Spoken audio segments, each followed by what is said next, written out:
In today's video, I'm going to be going over 5 recommendations for how you can improve your mechanics the fastest. I think it's important to understand what to do when it comes to improving your ability to throw the football, but I also think it's important to take a step back and be able to say, okay, what are going to be the main things I really want to focus on to make sure that I'm doing correctly, and then that will end up having, I think, the biggest impact on your ability to throw the football. So first thing that I would go into would just be the grip. Make sure you're holding the football in a way that's going to be effective. So if you're struggling with being able to throw the football well or want to be able to improve the mechanics, and this is going to be what I think ends up being the most helpful, is like, let's go step by step what could be impacting your throw. So first, I would say the grip. Make sure you're getting plenty of space within the fingers. I think that one of the things you can work on is being able to get more of your hand onto the football. That could end up being beneficial. I see a lot of people that are already kind of holding the football really low. I also think getting more of your hand towards the top of the football can end up being helpful, as well as getting the index finger to be a little bit higher towards the top.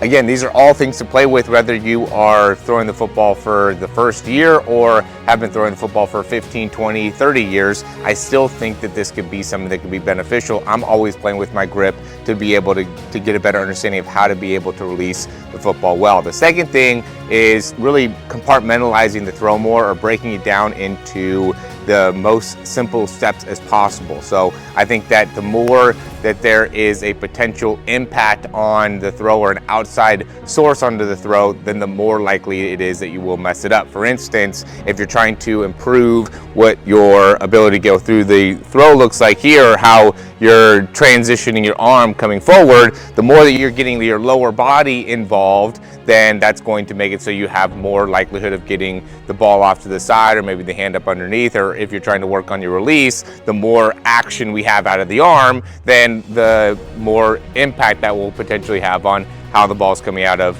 your hand. So if you want to just improve your wrist and how the ball's coming out, just only work on that. How's your wrist flick? Or you're just trying to work on your arm and what you're doing within your transition, just focus on doing that. If you're just working on what you want to do in the lower body, right, then I would just focus on the lower body. Don't put too many different parts, too many moving parts into it, because the more that you do that, then the harder it is to be able to control and understand and feel where the biggest problems end up being and how to be able to fix it. I think it's important that you're staying very consistent in how often you're doing some of these drills, but again, the more that you bring into it, then the more likelihood that you're going to be off. The next thing would just be, make sure that the ball is coming off of the right part of your finger. I think everybody's going to be different with how the ball wants to come off, but you do want to feel exactly where that is and be able to really replicate that as many times as you can. I think the wrist flick is the best way to be able to do that, just getting on top of the ball and just working on how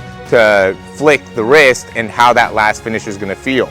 I've literally worked on it hundreds, if not thousands of times, where I'm just in this position, the very end of the throw, and then I just flick my wrist. And being able to consistently do that has made such a big impact on how well I'm able to go through the entire throw, because I can feel what the finish wants to feel like. When you can feel that finish and you can get to the finish, then it gives you a better clarity of how all the other parts need to be to make it so then you can get to that feeling with the wrist and how the ball wants to come off. I think that, the best advice that I can give with that is just, I want the ball to come off kind of my thumb side index finger, and I'm not at the very point of it, I'm a little bit like inside of the point. So it's kind of like at the bottom part of my index finger nail is where I feel the ball coming off of my hand. Again, it's going to be different for everybody. I could just give you the reference for me.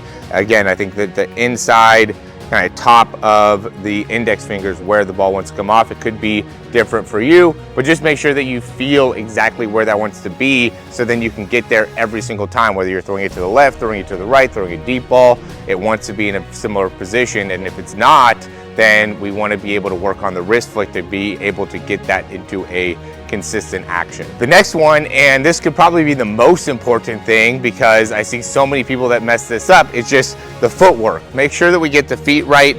One of the things that I'll see people do is they'll step and have a lot of their weight, or they'll cut themselves off because they're stepping out in front of them. Another thing is going to be, as they take this step, they'll go and land on the heel or take this really long step before their foot gets down on the ground, or they just have too wide of a base where they can't shift their weight onto their front leg. I think it's important to be able to really feel yourself shift your weight into your back leg and then get that front foot down. But once you can start to get a good understanding of what that base wants to feel like, go into 3-step drops, go into 5-step drops, and be able to still get into that position. I'll see people that all the time, when they send in videos, they look good with their base, they're here, but then they got to throw a deep ball and then all of a sudden they're here. And it's like, well, that's totally different base, right? Like how we are here, it's just almost impossible to be able to get my weight onto my front leg there. I have to really generate a lot of power, a lot of force. So make sure that when you're throwing the ball, especially deep, is if you're trying to improve your deep ball, make sure you're getting that foot down right away. The sooner you can get that foot down, then the better that weight transfer will be. And then also make sure as you're shifting your weight, you're getting your weight onto your front leg. That lower half is so important. Make sure you have the 3-step down, the 5-step down, all those parts of the throw, because if that ends up being off, the footwork is off, how we're landing with it, how we're stepping, just work on your step, right? How can you make the biggest improvement within your mechanics? Work on the step, be able to get that to be a very consistent feeling, so then you're going to be able to have the biggest impact on your ability to throw the ball. The last thing is, make this into a routine. Find a way to be able to be very consistent with this. I think that the Nick Saban quote is great when it comes to being able to apply this information to your throwing mechanics. Is good players will continue to practice until they get the drill right. Great players continue to practice until they can't get it wrong. And I think that's important to understand as a quarterback, because I see and I work with quarterbacks who will start to get better within their throw. They'll do a drill and they'll start to feel improvement, and then they'll stop doing the drill. And then that ends up making it so then you take a step back. Like, you won't get the same type of benefits that you can if you continue to work on the drill. Even if you get the wrist flick, if the wrist flick's feeling better, or the arm motion is getting better, or your load's getting better, whatever made it so then you got better at that, keep doing those drills. Don't stop the drills just because you got a little bit better, because that is gonna be, you just hit a small amount of improvement. It's the same thing if like you started doing bench press, okay, this would be an example. You started doing bench press and then you started getting stronger, and then you just thought, okay, I don't have to do bench press anymore because I got stronger from that lift. Like, no, of course you wouldn't do that. You would continue to work on that lift because it'll keep on making you get stronger. So it's the same type of thing here. The drills are going to be the main thing that you want to be able to do, and just have a routine that you do. Every time you go through your warm-up, you do the arm motion, or you do the wrist flick, or you do the weight shift, and just do that every single time. If you go to watch these top quarterbacks throw, Matthew Stafford, whatever, Aaron Rodgers,